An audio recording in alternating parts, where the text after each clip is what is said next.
I'm seeing this whole thing.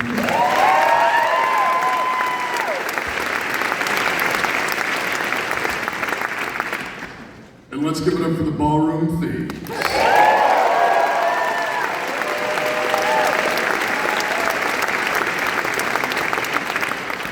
And of course, for the incomparable Griffin Sherry.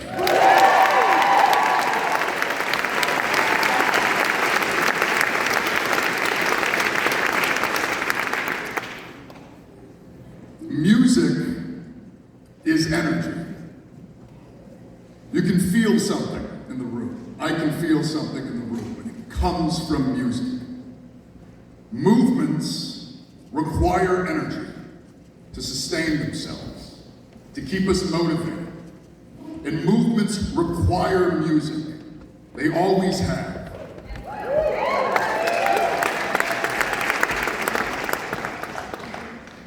What we are engaged in is no different than what has come before. What we are trying to build here is an extension of the movements of the past, pushing ever forward towards justice and equality.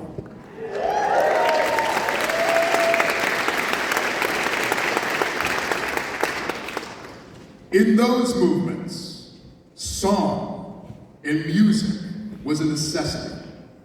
In the labor movement, in the civil rights movement, in the anti-war movement, all of these were movements sustained by music. Sustained by that energy you get when you share a space with someone, when you stand on a picket line, when you stand at a protest, when you're getting arrested. And it is in song that you can find energy and solidarity with each other.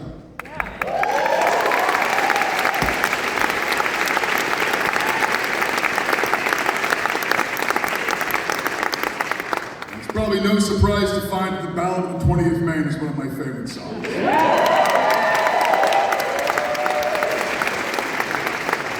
I also had the uniquely surprising moment to sing it at a Hearts of Pine game, and then find out a second later that Griffin was like 2 people over from me.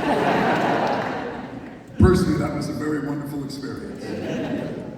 You know, that song is about a time where Maine was expected to make sacrifices. Where Maine showed up for the country in a fight for decency, in a fight for equality.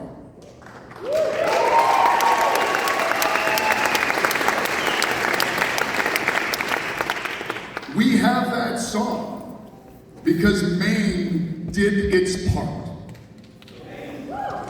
And today, we need to do it again.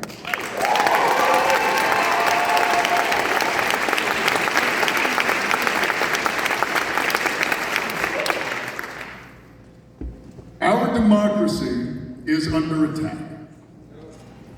The reason we are in this room together today is because there is a move to steal democracy from us, to restrict access to the ballot for Mainers of all stripes. We must defeat it. And to defeat it, we must engage in something many of us have never done before. And that is getting involved.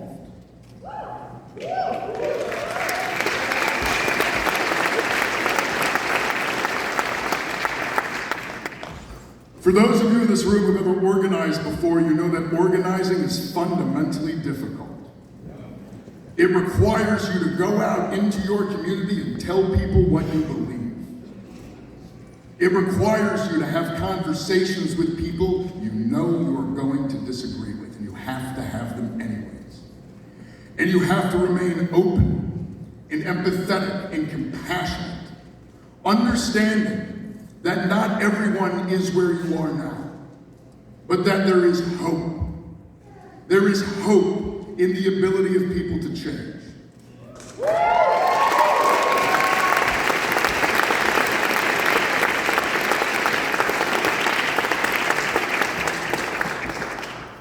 I have had times in my life where I gave up hope. Times where I thought there was no way out of this. Times where I just wanted to move into the woods and be left alone. And I kind of did that. And then this very weird thing happened. By moving back to my hometown, by creating a small life, working on the sea, getting involved in local, not even politics, it's planning board. In that, I realized that a lot of people that I saw as on the other side of something were actually on my side. Because they still show up for their neighbors. They still show up to cut out a downed tree over a driveway.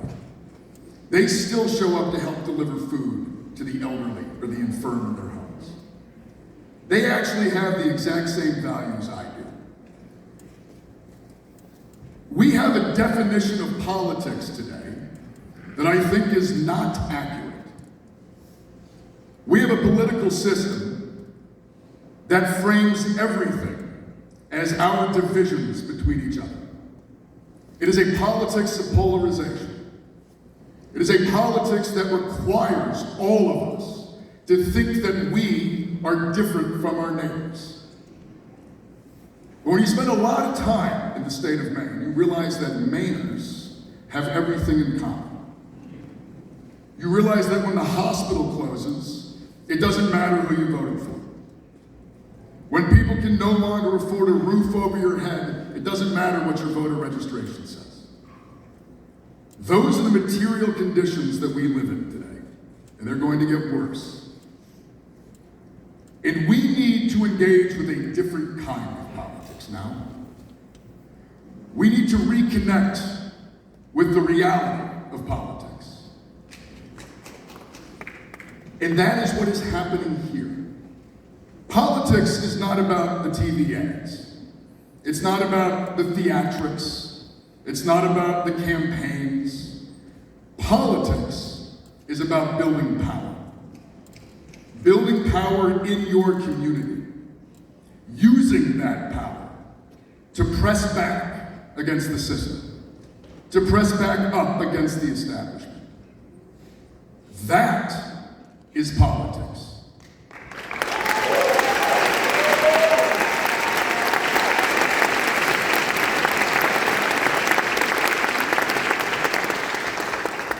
And the wild part is it's actually not that complicated. It's just incredibly hard. It requires time and energy and labor and discipline. And it requires getting uncomfortable. But right now, in American history, Maine yet again finds itself at the forefront. For whatever reason that we didn't ask for, here we find ourselves again. We need to find energy again. We need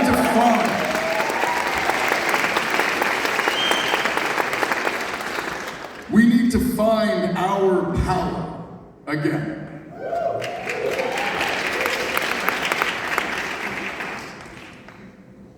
We as Mainers now find ourselves in a moment that could very much change the trajectory of our future.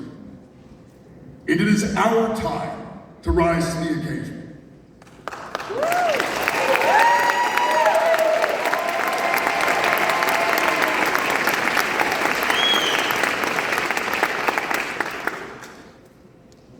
One of the ways we do that is by learning the skills necessary to build power. That's why you're here today. We are here to learn how to organize, how to canvass, how to build trust with people you've never met and go knock on doors, how to build the courage to have conversations that you know are going to be difficult. These are skills. They're not complicated, but they are hard, and they require your time. They require you having the commitment to the project. And when it's over, when Tuesday come and goes and we defeat No, we defeat question one.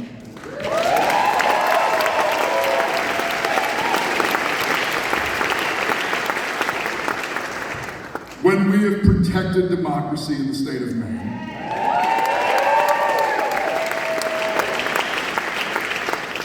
when it's done, you have to show back up. When it's done, you have to take what you learned this weekend and you have to apply it in your own community. I don't care if you bring it back in to work with our campaign. I don't care if you take it to go work with the labor union, or if you go work with the community organization, you go work with the mutual aid network. It doesn't matter where you put your energy, but it matters that you put it somewhere.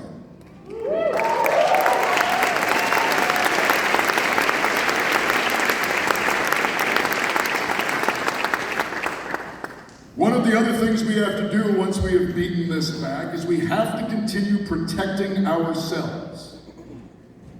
Now, in the last 6 months, food banks across Maine have lost 50% of their funding. We need to make up the difference because nobody is coming to save us. That is why we asked you today to bring goods, to bring money. And now I have to look at my phone so I can remember what I'm supposed to say.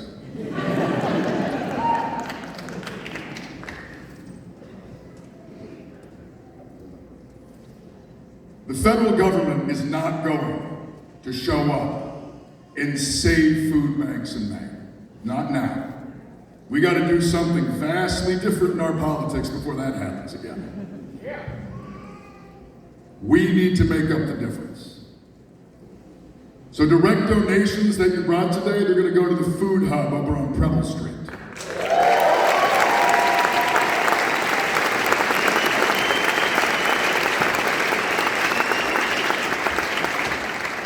Monetary donations are going to go to Midcoast Hunger Prevention Program.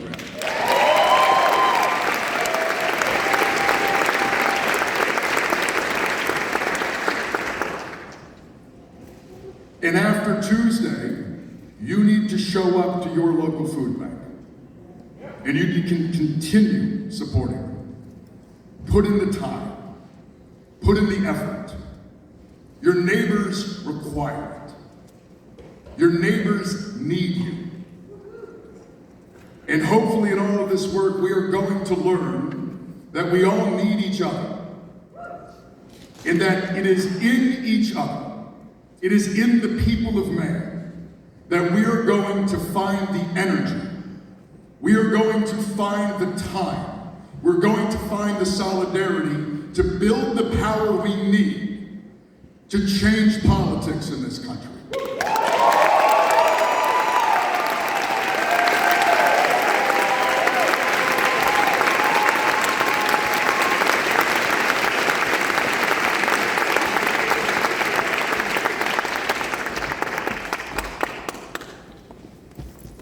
It falls to us again in American history to do something big, and we are going to do it. We are going to build power again with working people. We are going to build power again in our communities. We are going to retake our politics away from those who would rather see us all divided.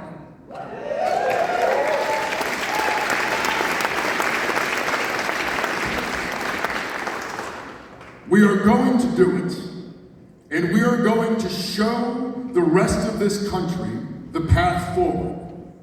Because as Maine goes, so goes the nation. Thank you all.